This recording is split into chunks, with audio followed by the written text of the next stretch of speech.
Lot S88 is a 1965 Dodge Coronet 500 convertible, one of 155 produced, 426 cubic inch V8, 4-speed transmission, and it sold for $73,700 on Saturday, June 6th.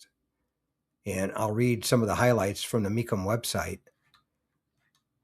And odometer reads 61,825 miles.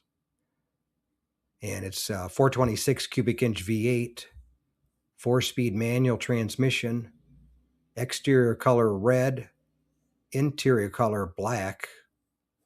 And it's a model Coronet 500 convertible. And one of 155 produced.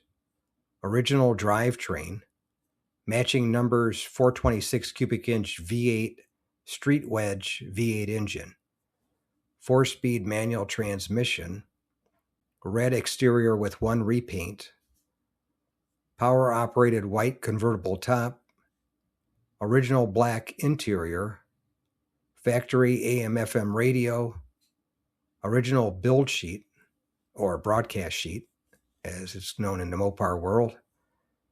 And this car has resided in a private collection for several years. Thanks again for watching. I appreciate it. And by the way, here's a couple of videos. This will take you over to my page, and you can take a look at any of the videos that are there that look good to you. But thanks again for watching, and we'll see you on the next one.